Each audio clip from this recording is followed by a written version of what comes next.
pertanyaan dari moderator kelompok 4 ya, yang membahas pasal 33 dan 34.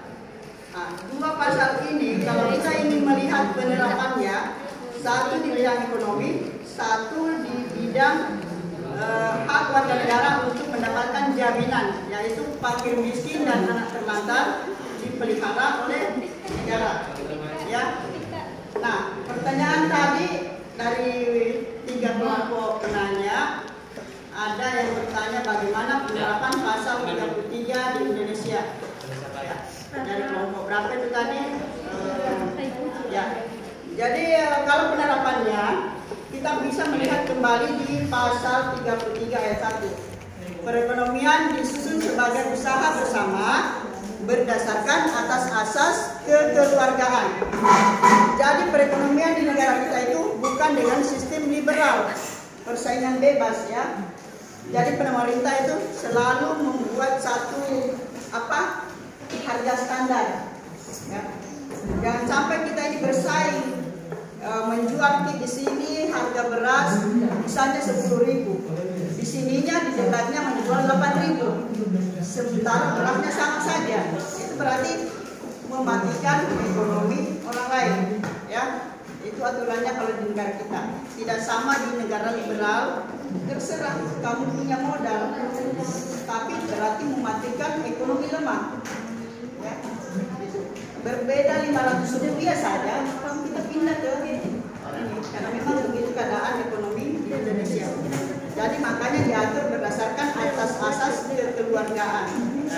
Ya. Seperti misalnya koperasi, ada sistemnya sukarela, tapi kita bekerja sama. SHU koperasi dibagi untuk kesejahteraan bersama juga. Ya, jadi itu.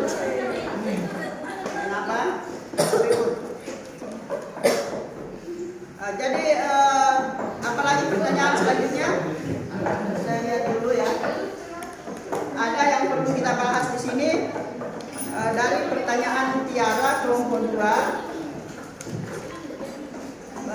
mengenai pasal 33 ayat 2.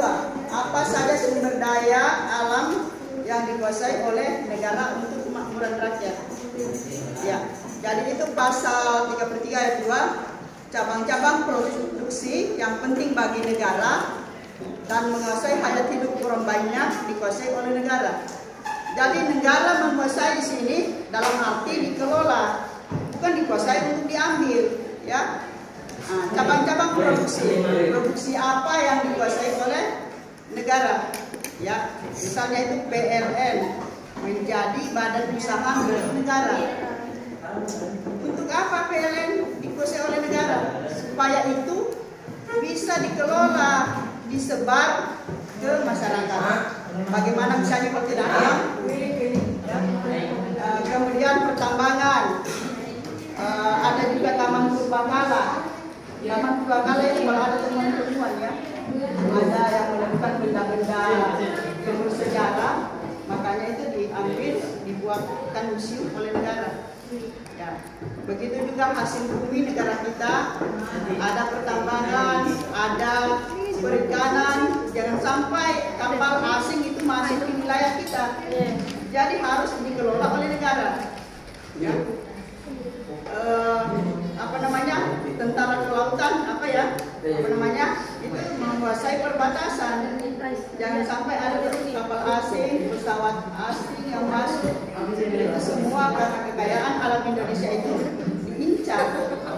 Ya. Jangan sampai kita ini sudah dikuasai di bidang ekonomi, itu namanya dijajah lagi. Kalau perekonomian yang terutama perekonomian, kalau rakyat sudah miskin, bodoh lagi, itu kembali dijajah nantinya. Ya. Ini ketahanan nasional. Jadi wawasan kebangsaan itu harus kita tahu bahwa Indonesia ini adalah satu kesatuan yang bulat dan utuh. Itu yang berikut itu saya kasih tugas nanti. Ini nanti saya suruh jawab ya. Yang tidak berpartisipasi dalam diskusinya, saya lihat, saya catat namanya. Ya. Jadi begini penerapan PPKN di SMA Negeri 3 Pindrang. Walaupun tampil beda, tapi saya bisa teriak untuk guru PPKN seluruh Indonesia. Ya.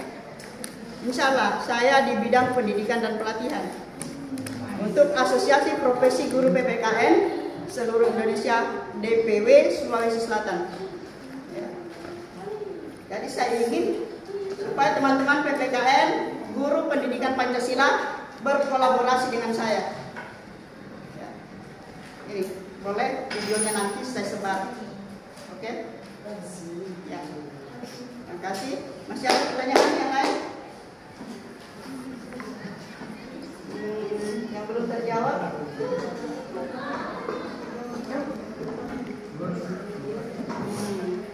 Apakah pasal 33 ini sudah terlaksana dengan baik?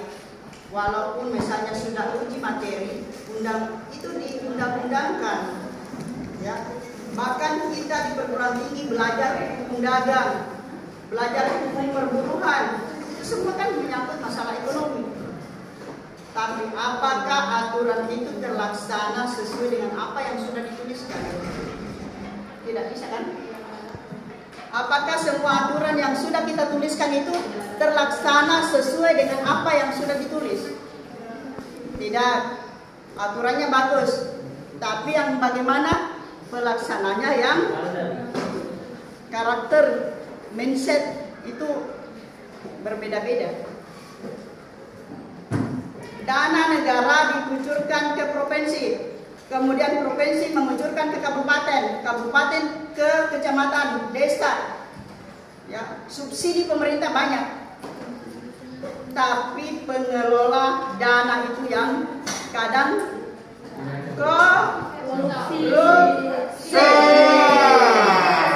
Korupsinya mau diapakan? Hukum mati. Bagaimana nilai kemanusiaan? Oke, kembali lagi kepada Pancasila. Ya, jadi bagaimana karakter yang harus kita bina? Menciptakan profil pelajar Pancasila melalui kurikulum Merdeka. Proyek pelajar Pancasila harus betul-betul kembali ke nilai-nilai Pancasila. Saya penatar P4 sejak tahun 91. Tapi nilai-nilai P4 sekarang sudah hilang. Ya. Bagaimana caranya? Siswa tidak tahu lagi butir-butir P4 mana. Tidak ada. Kalau penerimaan siswa baru, apa yang kita kerja? Proyek membersihkan, ya, membersihkan halaman. Itu pekerjaannya tukang bersih. Ya, tapi namanya juga gotong royong. Gotong royong lagi jadi alasannya. Ya, tidak apa-apa diprogramkan, tapi dulu itu zaman-zaman tahun 90-an ada namanya penataran P4, ada namanya kita bagi gugus, kemudian materinya tata krama. Tata krama karena karakternya yang kita mau bina, bagaimana caranya berhadapan dengan orang tua, bagaimana dengan guru, bagaimana dengan sesama teman, itu yang kita atur di situ. Wawasan Wiyata Mandala. Nah, di situ wawasan Wiyata Mandala ini yang sekarang kita jadikan sebagai sekolah apa? Adiwiyata ya. Nah, Adiwiyata Nasional Ki. Tapi penerapannya bagaimana?